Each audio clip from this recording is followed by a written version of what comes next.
So what's good, TMG fam? It's your boy Ellen, and I'm back with another reaction. How y'all feel? Welcome back to the channel. Salute. Listen, I figured this video right here was pretty appropriate for everything that's going on in social media in the hip-hop world right now. You know, some of you may not be aware or up to date, but you know, a lot of these rappers are getting hit with RICO charges right now. Like serious charges that carry a lot of time with them. It's crazy what you're seeing right now. You know what I mean? I know the most popular one in the news right now is Young Thug, the rapper Young Thug. If you're not familiar with his music, you probably off the bat hear the name Young Thug and you're like, so with a name like Young Thug, he probably's into some gang stuff, so the RICO charge probably fits. Yeah, you know what I'm saying? I get it, you know? I get it. And that's why I think this video is appropriate at this time. Because man, nobody wants to be sitting in a jail cell, especially when you're talented and have been outside of the pen making so much money, doing so many good things other than the other things.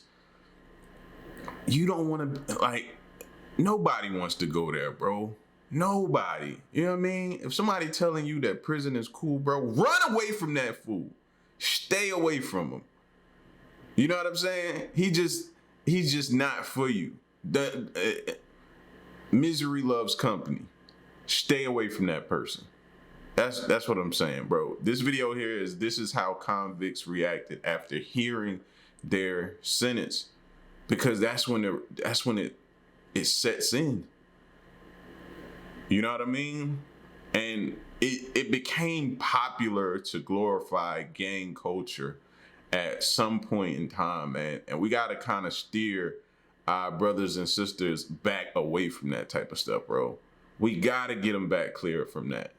That is not the way, fam. And I'm not even speaking on Young Thug's situation. Because do I know? I don't know nothing. I just know what I see. You know what I'm saying? I don't know nothing about none of that. What I'm saying is this whole glorifying this street life, this gang culture, all this type of stuff. You know what I'm saying? And don't get me wrong. I know it's where you come from, and sometimes you know what I mean? You look to it for a way out. All that type, but we gotta show people that it's other ways, there's other avenues to get into a bag, to get into money, to making it. You know what I'm saying? It's not just rapping and sports, bro. It's so many other different ways to get money. It is. So, like I said, man, I felt like this video was appropriate, man, because people need to hear some of these sentences these judges be handing out. Like I always say, it's football numbers, because you always see the jerseys, the football players have the jerseys, and a lot of them be having them like 51, 30 something. Like that's the type of time these judges is handing out, fam. And I don't want to see nobody on the other end of that. So let's check this video out. If you're new to the channel, man, hit the subscribe button, join the fam. Being told that you're going to spend the rest of your life in prison is a lot to take in, regardless of the crime you've committed. But just when you think you know how people will react to such a sentence, they go and surprise you. These are the craziest reactions of convicts after being given a life sentence. Number 20. Diana Lovejoy. Divorce can be hard on any couple, whether it's amicable or completely one-sided. Sometimes money has to change hands, and children are often involved. Sure, it's hard, but is it worth trying to end your significant other's life? Diana Lovejoy may no longer have thought so when she was officially convicted of being involved in a botched murder-for-hire plot targeting her husband. This is how this convict reacted after hearing the sentence. When the verdict was read out, people in the courtroom gasped as Diana passed out and fell. And the defendant, Weldon K. McDavid, guilty of the crime of conspiracy to commit murder. The judge, Sim von Kalinowski, ordered the courtroom to be cleared so she could receive medical attention. Diana was subsequently wheeled out of the courtroom on a gurney, and a paramedic told newspapers that she appeared to have been overcome by shock. I guess you can't really blame her for that. The guilty verdict would see her faced with a prison sentence of 25 years to life. 25 years to life. But like, that's it for you. You know what I'm saying? You're gonna spend the rest of your life in a jail cell, or if you ever watch 60 Days, you're gonna spend the rest of your time looking over your shoulder, having to deal with people that are trying to get over on you. You can't trust nobody. You know what I mean? Not the best food every day. It's just, it's... While her firearms instructor, Weldon McDavid Jr., who pulled the trigger, faced a penalty of up to 50 years to life. So what led Diana to make this drastic decision to hire somebody to try to kill her husband? A jury forewoman said that Diana didn't want to share custody of their young son or give him $120,000 that formed part of their divorce. How old she look to y'all? Well, she may be about late 30s, early 40s. Maybe late 30s, early 40s, I'd say. Yeah. 25 years. Let's just say it's late 30s, so 37, 38. 25 years gives her what? 30, not 33, but 63 years? 63 years old when you come out? Man, we'll have hover cars. Agreement.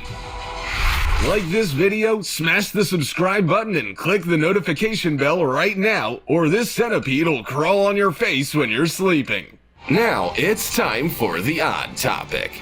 Just wait until you hear how this convict reacted after hearing their sentence. It's maybe one of the most relatable reactions we've ever seen. We would certainly react the same. In this moment, you can see that while the man is a criminal, he's still very much a human. Making no attempt to appear cool, calm, or collected, he cried and heaved with emotion. He loudly and passionately wails. It's hard not to feel for him, which is crazy considering that this man, Blake Jefferson, murdered his own mother. Or so they say. He's accused of attacking his mother and stabbing her to death after overdosing on prescription meds. The man had been having extreme mental health issues for some time, describing bizarre visions. Many feel he's someone who should have been sanctioned and looked after, not imprisoned in a jail. As always, comment down below with the hashtag #OddTopic and let us know your opinion in relation to what we just showed on screen. With that said, let's keep things moving. Number 19. Ellis Ortiz Nieves. Ellis was sentenced to mandatory life in prison without the possibility of parole for beating a 4-year-old child to death. Deputies were called to a home where Ellis was left to care for many children under the age of 11, including the deceased 4-year-old boy, Giovanni Mejias. The deputies found Giovanni actively dying on the kitchen floor, and a later autopsy after his death revealed an abdominal tear that caused internal bleeding. He also had injuries on his head, buttocks, ribs, and lower back. Some of these I've seen before, and it still just hurts your heart, makes you cringe, just shake your head, you're in disbelief, there's just so many things going through your brain just listening to it, man. You know what I mean? And think about how these situations could occur. Normally with kid type situations, what happened? You're overcome by anger, your anger gets the best of you go off on the kid, and before you know it, you've went too far. What that dates back to, people are always telling us, you need to control your anger. You need to control your anger. But some people feel like their anger is their best attribute, and they like the fact that, they can go off at a drop of a dime, and can go from zero to Hulk. But what happens when it goes wrong? I got a relative, I tell that all the time, bro. Control your anger, fam. Or you gonna do something one time and you ain't gonna be able to take it back. Number 18. Antonio Barbeau. Antonio was just 14 years old when he was sentenced to spend at least 36 years in prison for the murder of his 78-year-old great-grandmother with a hatchet. Along with a friend, Nathan Pape, he visited Barbara Olson's home to steal money, and they then took turns to beat her with a hatchet and hammer. Yeah, the crime was as horrific as it sounds, but when Antonio was handed the 36-year sentence and tried to read his apologetic statement, he broke down in tears.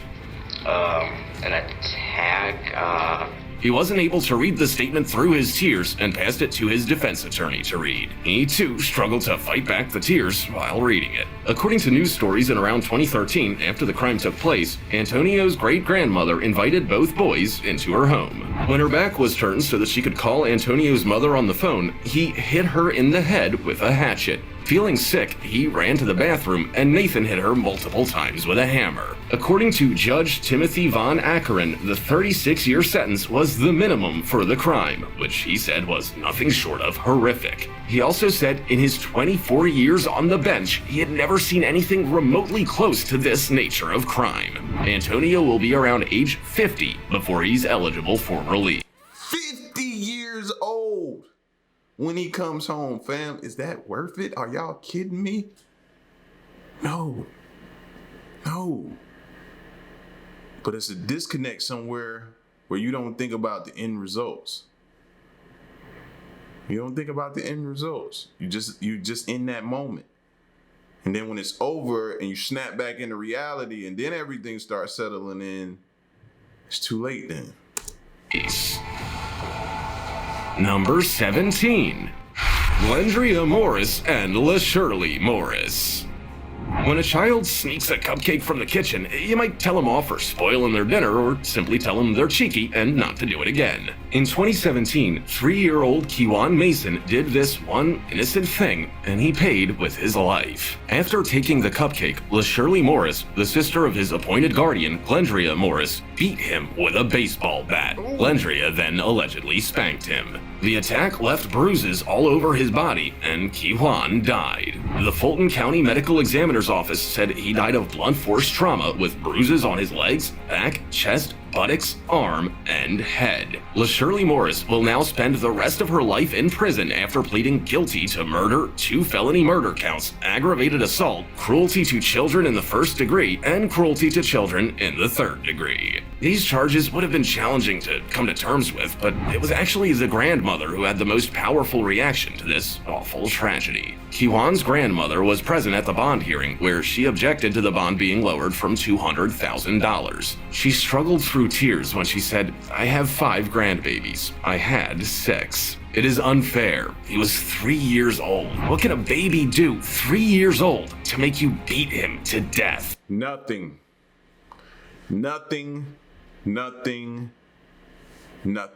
And I was always told that they are a reflection of you. So if they're doing something, who are they a reflection of? Me. It's my responsibility to teach them, to take my time with them, to be patient with them, all that type of stuff. So, yeah. And if you're a relative or somebody who's babysitting, if you can't handle it, then don't try to take on the job. Number 16. Ryan Stone. When some criminals look back on all the pain and suffering they caused in the immediate aftermath of an incident, they can sometimes feel remorse, and that they feel bad for any injuries and pain that they may have caused. But when Ryan Stone was caught after a 90-minute high-speed chase in 2014 that resulted in 18 charges and one man's life being completely changed, his reaction was quite surprising. He decided to mock the victims of his crimes. He bragged about making international news and belittled his victim. For attempted manslaughter, first-degree assault, and child abuse, among over a dozen other charges, Ryan was sentenced to 160 years in prison. He would be eligible for parole after 75 years at age 105. Number 15. James Herard. When James Herard was sentenced to die for ordering the death of restaurant worker Eric Jean-Pierre in 2008, all he could do was smirk, make faces, lean back in his chair, and shake his head. Meanwhile, his mother would sit in a corner seat leaning on the wall for support and remain silent while tears welled up in her eyes. As shocking as it would be— That's the thing, man. You tear apart the people that love you. The people who see the good in you, know you got some good in you. You let them down. The ones who cared and took care of you, sacrificed everything for you. You just pretty much let them completely down. Like, how do we get, because I'm tired of seeing all these people get arrested, bro. I'm tired of seeing all this type of stuff happening. Y'all seen how many cases we done checked out, fam? I'm tired of seeing families have to suffer and suffer for loved ones, man. It ain't worth it, bro. For most people to hear that they're being sentenced to death, it didn't mean anything to James. Pretty much, you know what I mean? I'm pretty much daring you to give me the death sentence, pretty much. Who was already serving multiple life sentences for 4 incidents that he was involved in as the leader of a gang called Backstreet Crips. Just a month later, Eric Jean-Pierre was walking home from a bus stop when he was selected at random as James's next victim. James and other gang members were involved in a body count contest, and James ordered fellow gang member Therod Bell to shoot Eric. James said Therod would not have done it if he didn't provoke him, so he said he took full credit and blame for the shooting. Number 14. This dude just didn't care. And you got people out there like that, fam. Just don't cherish a bit of their life, or yours either. And they'll snatch it in a blink of an eye. Jaleel Smith Riley. I'm so sorry, I made a mistake, Jaleel Smith Riley said, crying as a motion to withdraw his guilty plea for killing a woman and injuring her boyfriend was denied. He then collapsed as he was sentenced to life in prison without parole. In 2013, Jaleel visited a property in Norwood in an attempt to rob it. He shot Portia Brooks, killing her, and injured her boyfriend, Aaron Martin. Aaron survived a gunshot to the head, which resulted in long-lasting issues. According to some reports, they were shot because they had no money to steal. The case would sit open for many months until a tip to Crime Stoppers saw Jaleel arrested for the crimes 2 years later. In 2013, Jaleel pleaded guilty to aggravated murder and attempted murder. Say, because they had no money to steal. Fam, who nowadays walks around with cash like that? Nobody I know. We've been moving away from cash for the longest, bro. Who house you gonna run into and find a big whopping safe full of cash anymore? Nobody. You ain't even paying attention to the economy and how we moving around. However, he then wrote a letter to the judge trying to withdraw his guilty plea. It's not known what was in the letter, but his request was denied. Before the judge handed down the sentence, Portia's mother spoke about how he killed her daughter and killed her as well. She said, "I am a prisoner of my grief." When he was sentenced, Jaleel was given an opportunity to apologize, which is when he said he was sorry. Go back on I'm so sorry. His defense attorney, Scott Rubenstein, said Jaleel was someone that felt genuine remorse. He also said that Jaleel thinks about this every day and knows he can't go back in time and undo what he did. Number 13. TJ Lane. In 2013, TJ Lane was sentenced to 3 life terms in prison for killing 3 classmates at Chardon High School in Ohio in 2012. He was waiting for a bus to an alternative school when he killed the 3 students and injured 3 others. 2 16-year-olds and a 17-year-old lost their lives, and those who lived suffered severe injuries, such as paralysis. You might think that TJ Lane simply snapped, but there has to be a reason why the prosecutor said he's a disgusting human being. He arrived at his sentence hearing wearing the standard blue button-down shirt, but when he sat down and unbuttoned it, he revealed a white t-shirt underneath that had the word killer written on it in black marker. Then, when he was given the opportunity to make a statement to the court, his reaction was absolutely shocking. Yes, Your Honor. And it's your desire to do this? Yes.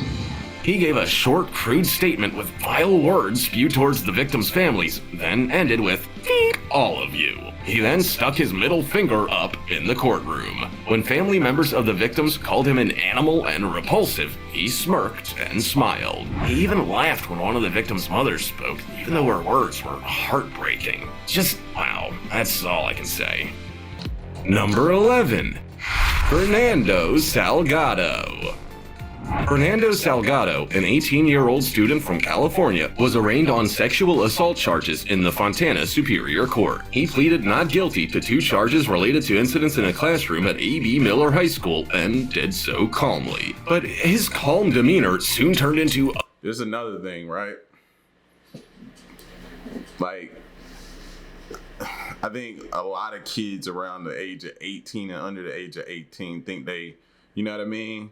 They can't get hit with these type of sentences that we've seen so far on this video. That's where a lot of people go wrong as well. You know, they think they're young.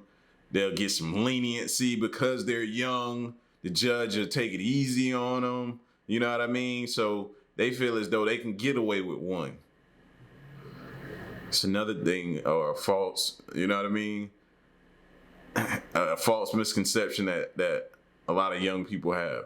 It's not, bro. These judges are to the point where, man, they making examples out of even the young adults. Making examples out of them. Like, stop thinking because you young, you Teflon, and you can get away. You can't. You can't. Utter devastation when he was ordered to remain in jail until July 9th. His bail was set at $300,000. When Fernando learned this, he absolutely exploded. He was then led away from his family back to jail, screaming and crying. Fernando also wasn't the only one charged with such crimes. His teacher, 27-year-old Emmanuel De La Rosa, also appeared in court in connection with the alleged sexual assault of 2 students, and 3 other male students were arrested and charged. The victims of these alleged sexual assaults were a 14-year-old boy and another boy of an unknown age. The details of the crimes were not made public at the time, but both Fernando and his teacher, Emmanuel, were charged with 2 felony counts of false imprisonment and attempted sexual penetration with a foreign object. Number 10. Jacob Matt Morgan. The case around 17-year-old Jacob Matt Morgan from Rock Hill is complicated. And even after he was sentenced to 15 years after pleading guilty to involuntary manslaughter and unlawful conduct toward a child, he's the only one that really knows the truth about what happened to his 14-month-old brother, Joshua Hill. Prosecutors in the case said that Jacob stood outside a trailer and watched as fire engulfed it with his baby brother inside. He denied being a monster and pleaded guilty under the Alford plea, which means to accept punishment but not admitting guilt to lighting the fire. Jacob says he wished he could have gotten to Joshua in time, but there's no proof that he used the phone in his pocket to call 911. Instead, it was a neighbor that called, and firefighters and a police officer were the ones who tried to save the baby. Evidence also showed that the fire had been set in multiple spots, which also pointed to it being intentional. Even after he was sentenced, Jacob denied what happened and was crying as he was led away to a holding cell.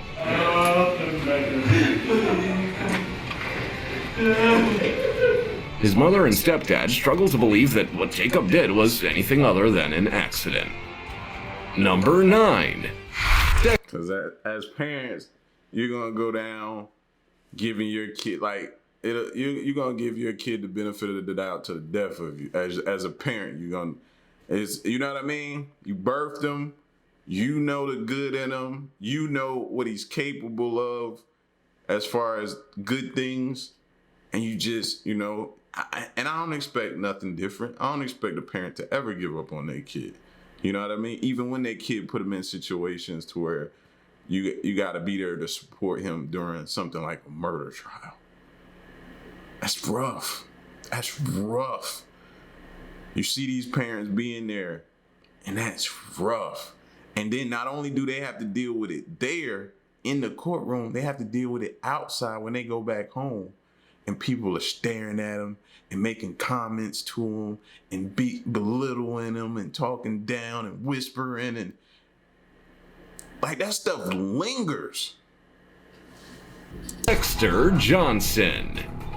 Dexter Johnson was accused of some pretty bad stuff. He was sentenced to death after being involved in the deaths of Maria Apareci and We Know in Harris County. When he was 18, Dexter and 4 other teenagers carjacked and robbed Maria and Huy before taking them to a secluded location. Once there, he raped Maria and he and another teen shot them both. These 2 deaths were part of a 25-day crime spree in which 5 other people were murdered during robberies. During the trial leading up to his eventual sentencing, Dexter had been pretty stone-faced. When he was sentenced, he looked up, pressed his lips together, and his eyes filled with tears. Dexter then looked at his family, lifted his hand almost like he was waving, then threw a chair. 2 other family members collapsed, and others were sobbing. District Judge Denise Collins took a moment to ask the parents of Maria if they were okay before hugging Maria's mother and shaking her father's hand. Dexter was meant to be executed in 2019, but a federal judge canceled it to give his new attorney time to investigate his case.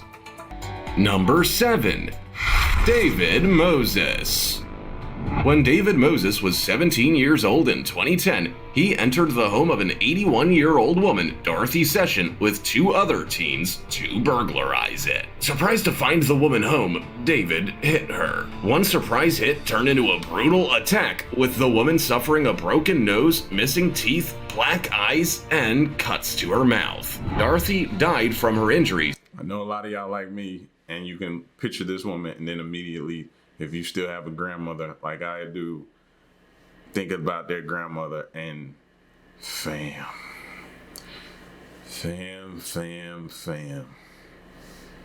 I would lose it. You hear me? I can't even. No. And David, along with 15-year-old and 17-year-old sisters, were convicted of murder. As David was a juvenile when he was sentenced to 25 years to life in 2012, he was resentenced in 2020 to abide by extra requirements due to the fact that he was tried as an adult for murder as a juvenile. Even after all that time in prison, it didn't seem like anything had changed, and he was given the same sentence again. The court found that the crime's circumstances and his behavior in prison didn't warrant a change in his sentence length. And if you saw how he reacted in court, you might gain insight into why they possibly came to that conclusion. Throughout the resentencing, David looked bored and amused. News stations described him as acting strangely, and he even appeared to fall asleep twice. Luis Bracamontes. Luis Bracamontes shot and killed Michael David Davis Jr., a Placer County Sheriff's homicide detective, and Danny Oliver, a Sacramento County Sheriff's deputy. As you'd expect, he was charged for these crimes, as was his wife, Janelle Marquez Monroy. As he sat in court, Luis seemed to lose interest in the hours of testimony about his crime spree in 2014. Regarding the charge in count 2, that on or about October 24th. He was smiling as the opening statements were read in the courtroom, and he eventually went off at the court on the same day. Luis said, "F*** it, I don't want to be here no more. F*** the jury too, and the dead cops, and their stupid f***ing families too." But he wasn't done. Ladies and gentlemen, please step out of the hallway. Luis went on to say, "F*** you, Judge," as he was led from the courtroom. That was the final straw. His outbursts were becoming quite distracting, as he was known to burst out in fits of laughter and interrupt with profanities and threats as well. Eventually, the judge ruled that Luis had to remain out. That sound like a dude that know where he going, wants to go where he's going, probably got relatives or family, friends, people in there already, can't wait to get there. Like, that's what that sound like to me. Of the court during the entire guilt phase of the trial. However, the judge agreed to entertain defense motions to bring him back in if there's enough evidence to do so. Number 2. Brad Watkins. Ray Carruth, a former Carolina Panther, spent 18 years in prison for conspiring the murder of Cherika Adams, his pregnant girlfriend at the time. Thanks to an emergency cesarean delivery, his son, Chancellor Lee Adams, survived. However, he was born with cerebral palsy. While Ray spent 18 years in prison for this horrific event, he wasn't the only person involved. Drug dealer Michael Kennedy claimed Ray had paid him to buy the gun used to kill Cherika, and the admitted triggerman was Brad Watkins. Brad Watkins is also in prison, and he'll be there until he's at least 85 years old in 2046. hide from all that. I left New York City. According to Channel 9, Van still has a lot of anger towards Ray Caruth. He said he detests liars and that they were destined for hellfires.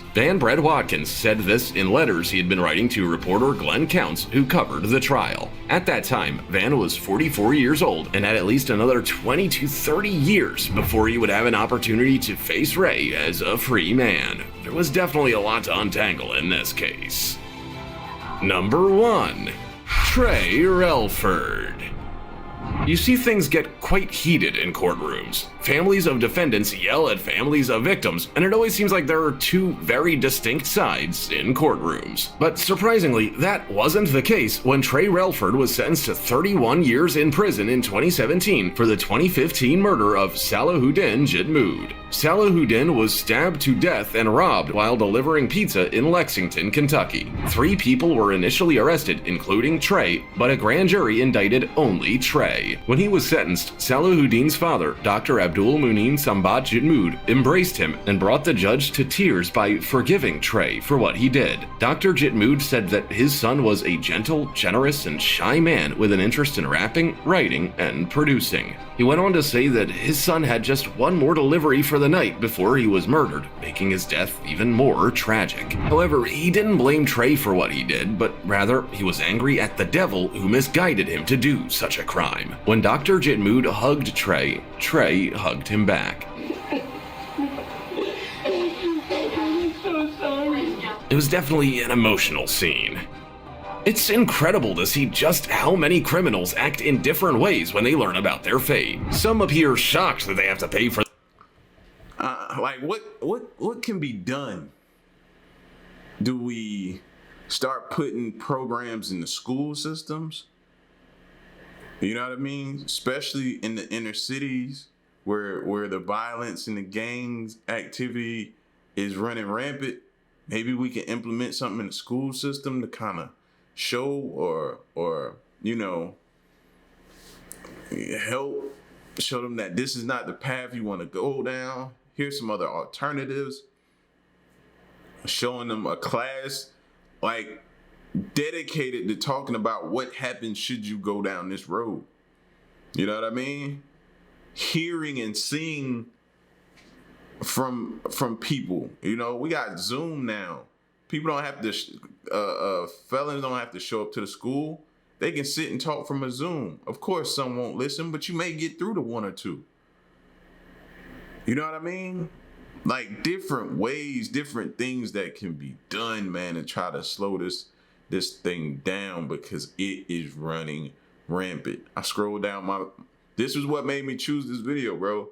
Scrolling down my timeline before I got ready to record and figure out what it was going to be. 2 people that I was somewhat of a fan of with their music hit with RICO charges, and one just pled guilty and one it just got to jail. And it's like, it could be over for them, man. Talented. Could be over for them in a blink of an eye. So I don't know, man. Suggestions, different things that you know that's already going on. Put that in the comment section. You know what I mean? But bro, I hate to see this happen, and I hate to see families have to suffer because of somebody else's, you know what I mean, anger, reasoning, just doing things that they ain't even got to put that type of energy into. But y'all get at me in the comment section. Let me know what you think and stick around and stay tuned. Till next one, I'm gone. Peace.